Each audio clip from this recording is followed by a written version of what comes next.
En France, le compte à rebours a démarré. L'Assemblée nationale débat depuis cet après-midi d'une censure du gouvernement de centre-droit de Michel Barnier. Cette censure paraît très probable car une large majorité de députés a d'ores et déjà fait part de son intention de la voter à l'invitation des partis de gauche et du parti d'extrême droite, le Rassemblement national.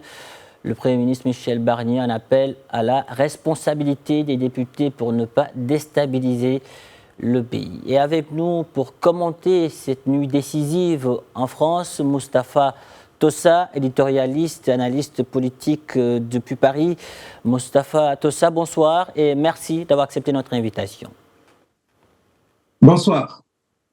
Alors, c'est une séance historique. L'Assemblée nationale débat, je le rappelle, depuis 16 heures de la motion de censure qui vise à faire chuter le gouvernement de Michel Barnier. C'est un acte inédit depuis 1962 avec une grande incertitude politique et budgétaire à la clé, n'est-ce pas ? Oui, le fait que cette censure n'est pas arrivée dans la Ve République depuis 1962, on dit long sur le caractère historique, sur le tournant qu'elle peut impliquer sur la société politique française. Alors, ce qu'il faut dire, c'est qu'au moment même où nous sommes en train de parler, les députés sont en train de voter cette censure. Et il est prévu que dans à peu près 15 minutes, ce vote va se terminer et on saura avec quelle puissance cette censure a été votée. Évidemment, elle va entraîner une incertitude budgétaire et politique sur la France. Budgétaire parce que on ne sait toujours pas avec quel budget la France va être gérée, comment lever les impôts, comment va être financer la sécurité sociale, comment les fonctionnaires vont être payés. Donc, il y a forcément une incertitude budgétaire. Il y a aussi une incertitude politique. Comment la France va être gérée? Est-ce que Emmanuel Macron va nommer un Premier ministre le temps qu'il reprenne lui-même sa capacité à dissoudre l'Assemblée en juin prochain pour appeler à des élections législatives anticipées? Donc, il y a de grands points d'interrogation, une grande incertitude qui règne sur la France à l'occasion justement de cette motion de censure. En tout cas, Michel Barnier en a appelé hier à la responsabilité des députés pour éviter la censure dans l'intérêt, je le cite, supérieur du pays. Son appel sera-t-il entendu ? Quand on a écouté aujourd'hui les différentes déclarations des chefs de groupe, on a acquis la certitude que son appel n'a pas été entendu. Aussi bien la gauche que l'extrême droite sont déterminés à le faire tomber et à faire de lui le Premier ministre qui a passé le moins de temps possible à Matignon. Il a passé à peu près 90 jours. C'est le Premier ministre le plus rapide, le plus court de l'histoire de la Ve République.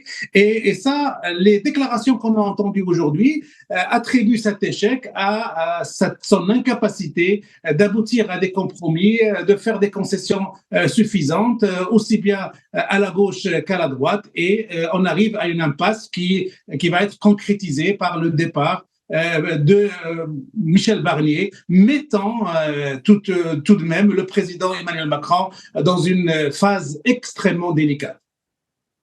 Si Barnier est renversé, il devra immédiatement aller présenter sa démission au chef de l'État, conformément à la Constitution. Quelle suite donner à une éventuelle chute de l'exécutif aujourd'hui ? Alors, traditionnellement, le président Macron est connu pour prendre son temps, pour être, comme on a souvent l'occasion de l'appeler, le maître des horloges. Mais cette fois-ci, tous les commentateurs sont unanimes à dire qu'il est dans l'obligation d'agir vite et de nommer le plus rapidement possible un successeur à Michel Barnier pour deux raisons principales. D'abord, il ne voudrait pas installer l'atmosphère ou le sentiment qu'il y a une vraie crise politique, une vraie crise du régime voulu par l'extrême droite et l'extrême gauche. Et puis, il ne faut pas oublier que Donald Trump, le président américain qui a été élu et qui va prendre possession de la Maison-Blanche le 20 janvier, va visiter la France samedi pour participer à l'inauguration de la cathédrale Notre-Dame qui a été reconstruite. Donc, ce sont des éléments politiques qui font pression sur le président Emmanuel Macron pour trouver un successeur à Michel Barnier le plus rapidement possible.